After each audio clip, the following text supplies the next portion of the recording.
जय हिंद दोस्तों, नमस्कार। तो आज हम लोग आधुनिक भारत का इतिहास से संबंधित टॉप 50 क्वेश्चंस देखने वाले हैं, जो कि 2026 के सभी एग्जामों के लिए रामबाण क्लास होने वाली है। इसलिए आप लोग इस क्लास को बहुत ही अच्छे से देखिएगा, एक एक क्वेश्चंस को अच्छे से पढ़िएगा, ठीक है। इसके पहले हमने आपको 100 क्वेश्चन करा दिए थे। आज उसके आगे हम लोग देखने वाले हैं 101 क्वेश्चन नंबर से, ठीक है। तो आइए देखते हैं। पहला क्वेश्चन यहाँ पर है आज की क्लास का कि रैयतवाड़ी बंदोबस्त का जन्मदाता किसे माना जाता है। बताइए किसको आता है क्वेश्चन, जिसको आता हो वो कमेंट बॉक्स जरूर बताइएगा। बेटा, जो रैयतवाड़ी बंदोबस्त है इसका जन्मदाता थॉमस मुनरो और कैप्टन रीड को माना जाता है। तो आंसर हो जाएगा ऑप्शन नंबर ए। यह व्यवस्था ब्रिटिश भारत के सर्वाधिक क्षेत्रफल लगभग 51% पर लागू थी, जिसमें मद्रास, बॉम्बे और असम के क्षेत्र शामिल थे, और इसमें भूमि का मालिकाना हक सीधे किसानों को दिया गया था, ठीक है। नेक्स्ट क्वेश्चन है, महालवाड़ी भू राजस्व व्यवस्था किसने लागू की थी। साथियों, यहाँ पर जितने क्वेश्चन लिए हैं सारे क्वेश्चन इंपॉर्टेंट है, ठीक है। इस प्रकार के जो क्वेश्चन है आपके एग्जाम में जरूर देखने को मिलेंगे। तो बताइए, महालवाड़ी जो भू राजस्व व्यवस्था है ये किसने लागू की थी। आंसर हो जाएगा होल्ट मैकिंजे ने लागू की थी। तो राइट इसका आंसर हो जाएगा ऑप्शन नंबर बी। महालवाड़ी जो व्यवस्था है 1822 में लागू की गई थी। कब की गई थी? 1822 में जो है इसको लागू की गई थी। इसमें महाल का अर्थ गांव या जागीर होता था, जिससे पूरे गांव के स्तर पर सामूहिक रूप से लगान का निर्धारण किया जाता था, और यह मुख्य रूप से पंजाब, मध्य प्रांत और उत्तर पश्चिमी प्रांतों में लागू थी, ठीक है। अगला क्वेश्चन है, धन निष्कासन का सिद्धांत है ये इसका प्रतिपादन है किसने किया था। तो जो धन निष्कासन का सिद्धांत है इसका प्रतिपादन दादा भाई नौरोजी ने किया था, ठीक है। तो राइट आंसर हो जाएगा ऑप्शन नंबर सी। दादा भाई नौरोजी को grand old man of India, मतलब कि भारत के वयोवृद्ध पुरुष, इनको कहा जाता था। और उन्होंने जो है अपनी पुस्तक poverty and un British rule in India में दर्शाया कि कैसे भारतीय धन को ब्रिटेन ले जाया जा रहा है, ठीक है। तो ये आप लोग ध्यान रखिएगा। अगला क्वेश्चन है, भारत में आधुनिक शिक्षा प्रणाली की नींव किससे पड़ी। तो राइट आंसर हो जाएगा 1835 के मैकाले के स्मरण पत्र से पड़ी थी, ठीक है। ध्यान रखिएगा, मैकाले का उद्देश्य एक ऐसा वर्ग तैयार करना था जो रक्त और रंग से भारतीय हो, लेकिन प्रवृत्तियों, विचारों और बुद्धि से अंग्रेज हो। इसे डाउनवर्ड फिल्ट्रेशन थ्योरी, अधोमुखी निस्यंदन सिद्धांत भी कहा जाता था। तो दोस्तों, अगर आप लोगों को इस क्लास की पीडीएफ चाहिए तो कमेंट बॉक्स में जरूर बताइएगा, ठीक है। नेक्स्ट क्वेश्चन है, वुडकाट डिस्पैच का संबंध किससे था। इसका संबंध जो है शिक्षा प्रणाली से था। राइट आंसर हो जाएगा option number B. Sir Charles Wood के इस घोषणा पत्र को भारतीय शिक्षा का मैग्ना कार्टा कहा जाता था, ठीक है। और इसी के आधार पर लंदन विश्वविद्यालय की तर्ज पर कलकत्ता, बॉम्बे और मद्रास में विश्वविद्यालयों की स्थापना हुई। अगला क्वेश्चन है, भारत में प्रथम महिला विश्वविद्यालय 1916, इसकी स्थापना किसने की थी, ये आपसे पूछा गया है। बेटा, जो भारत में प्रथम महिला विश्वविद्यालय है इसकी स्थापना कब हुई थी? तो 1916 में हुई थी। ये बात आप लोग ध्यान रखिएगा। किसने किया था? तो डीके कार्वे ने किया था, ठीक है। राइट आंसर हो जाएगा यहाँ पर option number A. Maharshi doctor Dhondo Keshav Karve, DK Karve ने पुणे में एसएनडीटी महिला विश्वविद्यालय की स्थापना की थी, और वे महिला शिक्षा और विधवा पुनर्विवाह के प्रबल समर्थक थे, और उन्हें 1958 में भारत रत्न से सम्मानित किया गया था। किसको? तो डीके कार्वे को। नेक्स्ट क्वेश्चन है, 1882 के हंटर कमीशन का मुख्य उद्देश्य क्या था। आंसर हो जाएगा प्राथमिक और माध्यमिक शिक्षा का विकास। ये जो है इसका मुख्य उद्देश्य था। लॉर्ड रिपन के कार्यकाल में सर विलियम हंटर की अध्यक्षता में इस आयोग का गठन किया गया था, जिसने स्थानीय भाषाओं में प्राथमिक शिक्षा देने की विशेष सिफारिश की थी, ठीक है। नेक्स्ट क्वेश्चन है, सैंडलर आयोग का संबंध किस क्षेत्र से था, ये आपसे यहाँ पर पूछा गया है। बेटा, जो सैंडलर आयोग है ये कब आया था? 1917 में आया था। इसका संबंध जो है विश्वविद्यालय शिक्षा से है। तो आंसर हो जाएगा यहाँ पर option number C. Doctor Michael Sandler के नेतृत्व में गठित इस आयोग का जो मुख्य उद्देश्य है कलकत्ता विश्वविद्यालय की समस्याओं का अध्ययन करना था, और इसने जो है स्कूली शिक्षा को 12 वर्ष करने की सिफारिश भी की थी। अगला क्वेश्चन है कि भारत में सिविल सेवा का जनक किसे कहा जाता है। आंसर हो जाएगा लॉर्ड कॉर्नवालिस को जो है भारत में सिविल सेवा का जनक कहा जाता है। कॉर्नवालिस ने सिविल सेवा में फैले भ्रष्टाचार को रोकने के लिए निजी व्यापार पर प्रतिबंध लगाया और अधिकारियों के वेतन में वृद्धि की थी। ठीक है, अगला क्वेश्चन है, इल्बर्ट बिल विवाद किस वायसराय के कार्यकाल में हुआ था? कब हुआ था? ये 1883 में हुआ था। पूछा गया है किस वायसराय के कार्यकाल में हुआ था? तो लॉर्ड रिपन के कार्यकाल में हुआ था। ठीक है, और इस बिल का उद्देश्य भारतीय न्यायाधीशों को यूरोपीय अपराधियों के मुकदमों की सुनवाई करने का अधिकार देना था। ठीक है, भारत में रहने वाले जो अंग्रेज थे, इन्होंने इनका जो कड़ा विरोध किया और जिसे श्वेत विद्रोह भी कहा गया, और इसी विवाद के कारण रिपन ने समय से पूर्व इस्तीफा भी दे दिया था। ठीक है, ध्यान रखिएगा इसको। अगला क्वेश्चन है कि विधवा पुनर्विवाह अधिनियम किसके प्रयासों से पारित हुआ था? बेटा ये जो है 1856 में पारित हुआ था। इसके प्रयासों से ईश्वर चंद्र विद्यासागर, ठीक है, इनके प्रयासों से जो है ये विधवा पुनर्विवाह अधिनियम पारित हुआ था। यह अधिनियम 26 जुलाई 1856 को लॉर्ड कैनिंग के कार्यकाल में आधिकारिक रूप से पारित हुआ था। ये भी आप लोग ध्यान रखिएगा, आ सकता है एग्जाम में कि किसके कार्यकाल में जो है आधिकारिक रूप से पारित हुआ था, तो लॉर्ड कैनिंग। प्रारूप लॉर्ड डलहौजी के समय तैयार हुआ था। ये भी आप लोग ध्यान रखिएगा, तैयार किस समय में हुआ था? तो लॉर्ड डलहौजी के समय में ये प्रारूप तैयार हुआ था, पारित हुआ था लॉर्ड कैनिंग के समय में। ठीक है, अगला क्वेश्चन है, इस शारदा एक्ट का संबंध मुख्य रूप से किससे था? जो शारदा एक्ट है ये कब आया था? 1929 में। और ये जो है बाल विवाह निषेध, ठीक है, इससे संबंध था इसका, तो आंसर हो जाएगा यहाँ पर ऑप्शन नंबर बी।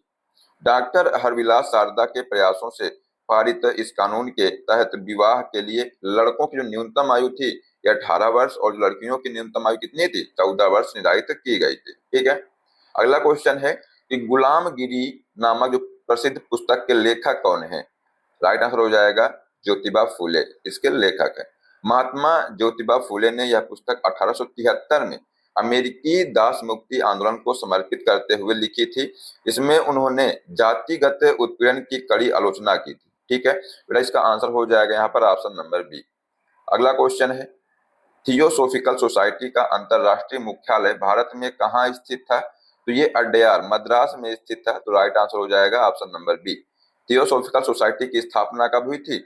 1875 में हुई थी। न्यूयॉर्क में मैडम ब्लावत्स्की और कर्नल अल्कोट द्वारा की गई थी। ठीक है, और 1882 में इसका जो मुख्यालय है मद्रास के अड्यार में स्थापित हुआ था। नेक्स्ट क्वेश्चन है कि महाराष्ट्र में प्रार्थना समाज के संस्थापक कौन थे?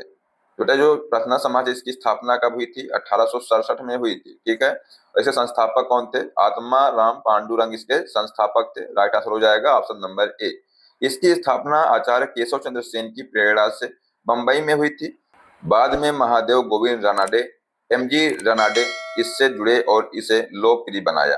ठीक है, तो इसका आंसर हो जाएगा ऑप्शन नंबर ए। अगला क्वेश्चन है, देव समाज की स्थापना किसने की थी? जो दोस्तों जो देव समाज है इसकी स्थापना शिव नारायण अग्निहोत्री ने की थी, तो राइट आंसर हो जाएगा ऑप्शन नंबर ए।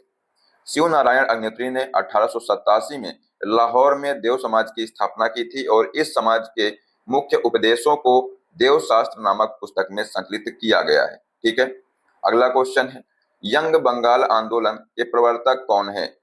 तो बेटा जो यंग बंगाल आंदोलन है इसके प्रवर्तक हैं हेनरी विवियन डेरोजियो। ठीक है, तो राइट आंसर हो जाएगा option number B. Hindu college Calcutta के युवा शिक्षक डेरोजियो को आधुनिक भारत का प्रथम राष्ट्रवादी कवि भी कहा जाता है और यह आंदोलन दोस्तों फ्रांसीसी क्रांति के विचारों स्वतंत्रता, समानता, बंधुत्व से प्रेरित था। ठीक है, नेक्स्ट क्वेश्चन है, स्वामी विवेकानंद ने शिकागो विश्व धर्म संसद में कब भाग लिया था? तो बेटा जो है 1893 में भाग लिया था। सितंबर 1893 में आयोजित इस सभा में उन्होंने अपने भाषण की शुरुआत मेरे अमेरिकी भाइयों और बहनों से की थी, जिसने पूरी दुनिया को भारतीय संस्कृति और वेदांत दर्शन की ओर आकर्षित किया है। ठीक है, अगला क्वेश्चन है कि अहमदिया आंदोलन की शुरुआत किसने की थी? तो जो अहमदिया आंदोलन है इसकी शुरुआत मिर्जा गुलाम अहमद ने की थी, तो राइट आंसर हो जाएगा ऑप्शन नंबर बी। और इस आंदोलन की शुरुआत है कब हुई थी? 1889 में हुई थी। पंजाब के गुरदासपुर जिले के कादियान नामक स्थान में हुई थी और इसलिए इसे जो है कादियानी आंदोलन भी कहा जाता है। अगला क्वेश्चन बेटा है कि महाराष्ट्र का सुकरात किसे कहा जाता है? बताइए, देखते हैं कौन इसका जवाब देगा। कि महाराष्ट्र का सुकरात किसे कहा जाता है? एमजी रनाडे, इनको जो है महाराष्ट्र का सुकरात कहा जाता है। राइट आंसर हो जाएगा option number C. Mahadev Govind Ranade एक प्रसिद्ध न्यायविद, समाज सुधारक और अर्थशास्त्री थे, ठीक है, और वे गोपाल कृष्ण गोखले के राजनीतिक गुरु भी थे, ये आप लोग ध्यान रखिएगा।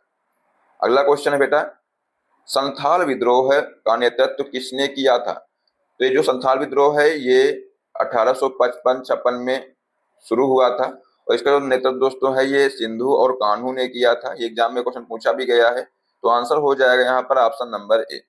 यह विद्रोह बंगाल और बिहार, वर्तमान झारखंड के दामिन एकोह क्षेत्र में ब्रिटिश अधिकारियों, साहूकारों और जमींदारों के अत्याचारों के खिलाफ हुआ था, और इसमें जो है सिंधु कान्हू के साथ उनके भाई चांद और भैरव भी शामिल थे, ठीक है। कौन शामिल था? चांद और भैरव। अगला क्वेश्चन है कि मुंडा विद्रोह है, इसको दोस्तों उलगुलान विद्रोह के नाम से भी जाना जाता है, इसका प्रमुख नेता कौन था? तो राइट आंसर हो जाएगा बिरसा मुंडा, ठीक है। इस विद्रोह को उलगुलान या महाविद्रोह भी कहा जाता है। बिरसा मुंडा को उनके अनुयायी धरती आबा, जगत पिता या भगवान मानते थे। उनके जन्म दिवस 15 नवंबर को भारत में जनजाति गौरव दिवस के रूप में भी मनाया जाता है। बेटा ये फैक्ट आप लोग जरूर ध्यान रखिएगा, एग्जाम में आ सकता है कि ये जो बिरसा मुंडा हैं इनके जन्म दिवस जो है 15 नवंबर को भारत में जनजाति गौरव दिवस के रूप में मनाया जाता है, ठीक है। अगला क्वेश्चन है कि 1857 के विद्रोह के दौरान दिल्ली में सैन्य नेतृत्व, वास्तविक नेतृत्व किसने किया है? तो बख्त खान ने जो है दोस्तों दिल्ली में सैन्य नेतृत्व किया था। हालांकि दिल्ली के जो प्रतीकात्मक नेता थे मुगल सम्राट बहादुर शाह द्वितीय जफर थे, लेकिन विद्रोह का वास्तविक जो सैन्य संचालन है उनके जनरल बख्त खान के हाथों में था, ठीक है, ध्यान रखिएगा। तो राइट आंसर हो जाएगा बेटा इसका ऑप्शन नंबर बी। अगला क्वेश्चन है 1857 के विद्रोह में असम से नेतृत्व किसने किया था? तो दीवान मनीराम दत्त ने किया था, ठीक है, राइट आंसर हो जाएगा option number A. Maniram Dutta ने असम के अंतिम राजा के पोते कंदपेश्वर सिंह को राजा घोषित कर विद्रोह की शुरुआत की थी, जिसके बाद अंग्रेजों ने उन्हें पकड़कर फांसी दे दी थी, ठीक है। अगला क्वेश्चन है कि मोपाला विद्रोह कहाँ हुआ था?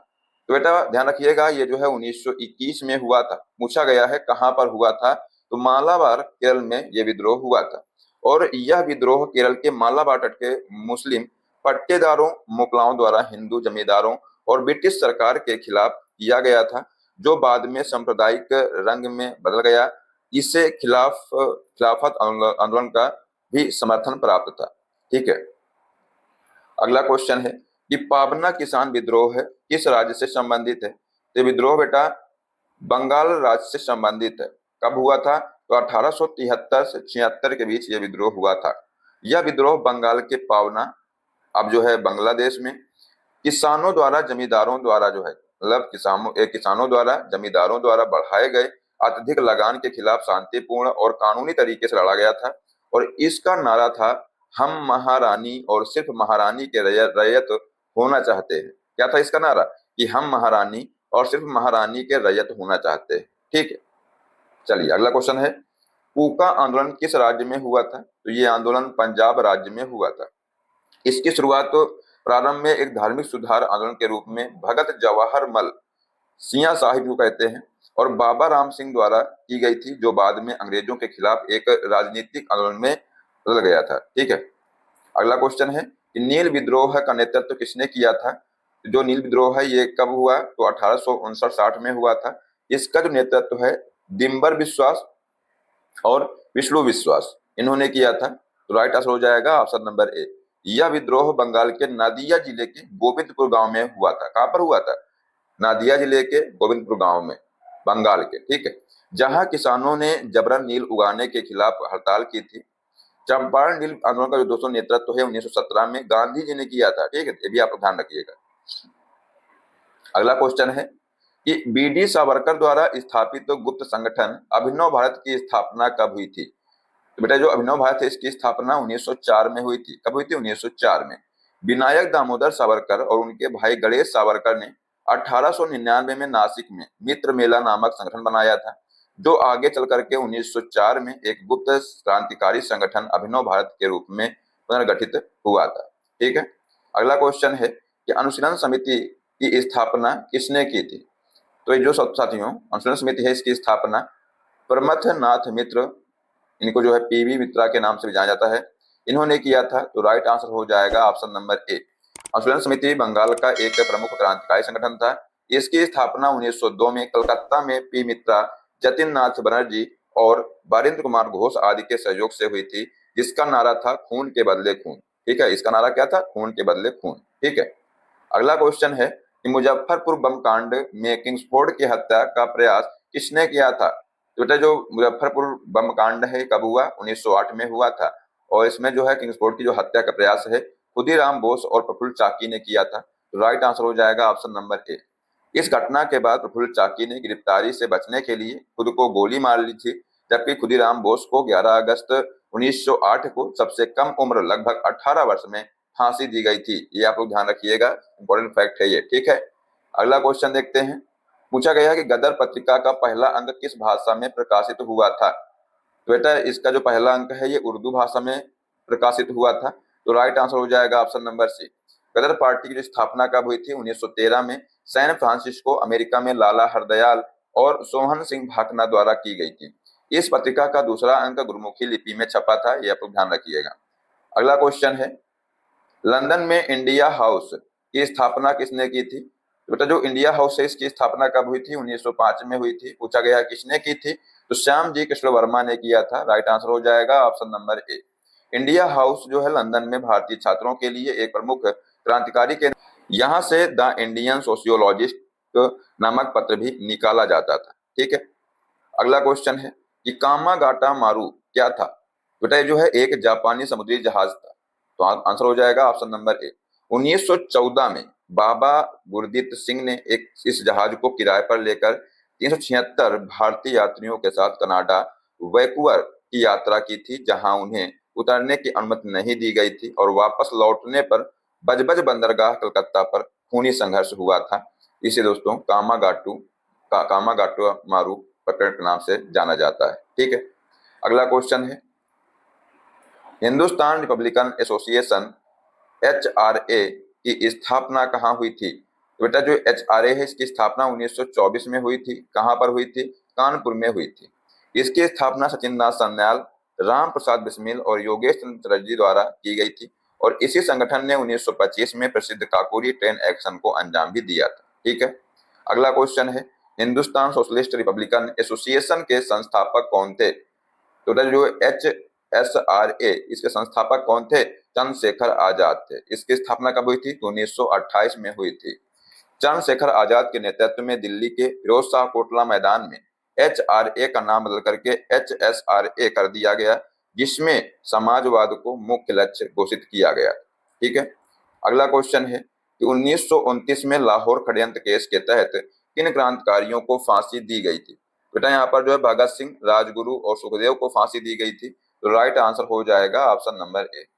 JP सैंडर्स की हत्या के मामले में इन तीनों राष्ट्र नायकों को 23 मार्च 1931 को लाहौर सेंट्रल जेल में फांसी दी गई थी, और इसी दिन को भारत में शहीद दिवस के रूप में मनाया जाता है। ध्यान रखिएगा, अगर आपसे पूछ लिया जाए कि भारत में शहीद दिवस के रूप में किस दिन को मनाया जाता है, तो 23 मार्च। ठीक है, ध्यान रखिएगा। अगला क्वेश्चन है कि किस क्रांतिकारी की मृत्यु 64 दिन की भूख हड़ताल लाहौर जेल के कारण हुई थी? तो आंसर हो जाएगा जतिन दास की। जतिन दास दोस्तों इनका नाम है जतीन्द्र नाथ दास। जेल में राजनीतिक बंदियों के अधिकारों और बेहतर सुविधाओं की मांग को दे लेकर भूख हड़ताल पर बैठे थे, और 13 सितंबर 1929 को वे शहीद हो गए थे। ठीक है, अगला क्वेश्चन है कि 1912 में वायसराय लॉर्ड हार्डिंग पर दिल्ली में बम फेंकने की योजना किसने बनाई थी? तो दोस्तों ये जो है रास बिहारी बोस ने बनाई थी। भारत की राजधानी कलकत्ता से दिल्ली स्थानांतरित होने के उपलक्ष्य में आयोजित जुलूस के दौरान चांदनी चौक में लॉर्ड हार्डिंग पर बम फेंका गया था, और इसे दिल्ली षड्यंत्र केस भी कहा जाता है। ठीक है, ध्यान रखिएगा। अगला क्वेश्चन है कि इंडियन इंडिपेंडेंस लीग की स्थापना किसने की थी? इसकी स्थापना रास बिहारी बोस ने किया था। कब किया था? तो 1942 में किया था। कहां पर किया था? टोक्यो जापान में किया था। ठीक है, कहां पर किया था? टोक्यो जापान में किया था। ये भी आप लोग ध्यान रखिएगा। ठीक है, इसका मुख्य उद्देश्य था भारत को ब्रिटिश शासन से मुक्त कराने के लिए प्रवासी भारतीयों को लामबंद करना था। ठीक है। अगला क्वेश्चन है कि कांग्रेस के प्रथम अधिवेशन जो कि 1885 में हुआ था, में कितने प्रतिनिधियों ने भाग लिया था? तो बेटा 72 प्रतिनिधियों ने जो है भाग लिया था। तो आंसर हो जाएगा ऑप्शन नंबर बी। कांग्रेस का दोस्तों पहला अधिवेशन है 28 दिसंबर 1885 को बॉम्बे के गोकुलदास तेजपाल संस्कृत कॉलेज में हुआ था, जिसकी अध्यक्षता व्योमेश चंद्र बनर्जी ने की थी। ठीक है। अगला क्वेश्चन है कांग्रेस की अध्यक्षता करने वाले पहले अंग्रेज ब्रिटिश कौन थे? तो ये साथियों जॉर्ज यूले थे। कौन थे? George Yule. जॉर्ज यूले ने दोस्तों 1888 में आयोजित कांग्रेस के चौथे अधिवेशन जो कि इलाहाबाद अधिवेशन कहा जाता है इसको, इसकी अध्यक्षता की थी। ठीक है। अगला क्वेश्चन है 1896 के कलकत्ता अधिवेशन में पहली बार वंदे मातरम गाया गया, इसके अध्यक्ष कौन थे? तो दोस्तों इसके जो अध्यक्ष हैं रहीमुल्लाह सयानी थे। कौन थे? रहीमुल्लाह सयानी। राष्ट्रीय गीत वंदे मातरम के रचयिता बंकिम चंद्र चटर्जी हैं। कांग्रेस के इस मंच पर इसे पहली बार रवींद्रनाथ टैगोर द्वारा गाया गया था। नेक्स्ट क्वेश्चन है कि स्वदेशी आंदोलन का प्रस्ताव कांग्रेस के किस अधिवेशन में पारित हुआ था? तो बेटा जो इसका प्रस्ताव है ये बनारस अधिवेशन में जो है पारित हुआ था 1905 में। ठीक है। तो इसका आंसर हो जाएगा ऑप्शन नंबर ए। बंगाल विभाजन दोस्तों 1905 के विरोध में हुआ। इस अधिवेशन की अध्यक्षता जो है गोपाल कृष्ण गोखले ने की थी। किसने किया था? गोपाल कृष्ण गोखले ने, जिन्हें महाराष्ट्र का रत्न कहा जाता है। अगला क्वेश्चन है 1911 के कलकत्ता अधिवेशन में पहली बार जनगण मन गाया गया, इसके अध्यक्ष कौन थे? बेटा इसके जो अध्यक्ष थे ये पंडित बिशन नारायण धर थे। तो इसका आंसर हो जाएगा ऑप्शन नंबर ए। भारत का राष्ट्रगान जनगण मन रविन्द्रनाथ टैगोर द्वारा रचित है, जिसे मूल रूप से बंगाली भाषा में लिखा गया था। ठीक है। नेक्स्ट क्वेश्चन है कांग्रेस के किस अधिवेशन में पहली बार स्वराज शब्द का प्रयोग किया गया है? बेटा 1906 के कलकत्ता अधिवेशन में पहली बार स्वराज शब्द का प्रयोग किया गया है। तो राइट आंसर हो जाएगा ऑप्शन नंबर बी। इस ऐतिहासिक अधिवेशन की जो अध्यक्षता दोस्तों है ये दादा भाई नौरोजी ने की थी। उन्होंने ही मंच से पहली बार स्वराज की मांग को औपचारिक रूप से रखा था। नेक्स्ट क्वेश्चन है 1938 के हरिपुरा कांग्रेस अधिवेशन की अध्यक्षता किसने की थी? तो बेटा इसकी जो अध्यक्षता है ये सुभाष चंद्र बोस ने की थी। तो राइट आंसर हो जाएगा option number B. Haripura Gujarat में स्थित है और इसी अधिवेशन में जवाहरलाल नेहरू की अध्यक्षता में राष्ट्रीय योजना समिति का गठन किया गया था। ठीक है। अगला क्वेश्चन है कि 1939 के त्रिपुरी संकट के बाद सुभाष चंद्र बोस के इस्तीफे पर कांग्रेस का अध्यक्ष किसे चुना गया था? तो डॉक्टर राजेंद्र प्रसाद को जो है कांग्रेस का अध्यक्ष चुना गया था। आंसर हो जाएगा ऑप्शन नंबर सी। त्रिपुरी मध्य प्रदेश अधिवेशन में सुभाष चंद्र बोस ने गांधी जी के पसंदीदा उम्मीदवार पट्टाभी सीतारमैया को हराया था, लेकिन बाद में वैचारिक मतभेदों के कारण जो है इस्तीफा देकर फॉरवर्ड ब्लॉक का गठन किया था। बेटा अगर आपसे पूछ लिया जाए जो फॉरवर्ड ब्लॉक है इसका गठन किसने किया था? सुभाष चंद्र बोस ने किया था। अगला क्वेश्चन है कांग्रेस के इतिहास में सबसे कम उम्र में जो है अध्यक्ष बनने वाले व्यक्ति कौन थे? तो राइट आंसर हो जाएगा मौलाना अब्दुल कलाम आजाद थे। और दोस्तों ये जो है 35 वर्ष की आयु में 1923 के दिल्ली विशेष अधिवेशन की अध्यक्षता की थी और वे 1940 से 1946 तक लगातार सबसे लंबे समय तक कांग्रेस के अध्यक्ष भी रहे। ठीक है। नेक्स्ट क्वेश्चन है आजादी के बाद 1948 में कांग्रेस का अध्यक्ष कौन बना? तो राइट आंसर हो जाएगा पट्टाभी सीतारमैया। आजादी के बाद दोस्तों जयपुर में आयोजित इस अधिवेशन की जो अध्यक्षता है ये पट्टाभी सीतारमैया ने की थी। किसने की थी? पट्टाभी सीतारमैया ने। और स्वतंत्रता के समय जो है 1947 में जेबी कृपलानी अध्यक्ष थे। ठीक है। तो इसका आंसर हो जाएगा यहाँ पर ऑप्शन नंबर बी। तो साथियों यहाँ पर हमने आपको मोस्ट इंपोर्टेंट टॉप 50 क्वेश्चन करा दिए हैं, तो आप लोग जो है इनको अच्छे से तैयार कर लीजिएगा। ठीक है। अब आइए आपको एक क्वेश्चन देते हैं। क्वेश्चन है कि महात्मा गांधी दक्षिण अफ्रीका से भारत स्थायी रूप से कब लौटे? ऑप्शन है 1914, 9 जनवरी 1915, 1916 या 1917। देखते हैं कौन इसका सही जवाब देगा। तो दोस्तों इसका जो आंसर है आप लोग बताइए कमेंट बॉक्स में क्या होगा। जो भी बच्चा इस क्वेश्चन का आंसर देगा इससे हमें मालूम चल जाएगा कि इस बच्चे ने क्लास को लास्ट तक देखा है। और साथियों इस प्रकार की क्लासें हैं देखने के लिए चैनल को सब्सक्राइब कर लीजिएगा, जो बेल आइकन उसको प्रेस कर लीजिएगा, जिससे सभी क्लास का अपडेट आपको मिलता रहेगा। और अगर आप लोगों को इस क्लास की पीडीएफ चाहिए तो कमेंट बॉक्स में जरूर बताइएगा। ठीक है। मिलते हैं नेक्स्ट क्लास में। जय हिंद, जय भारत, वंदे मातरम।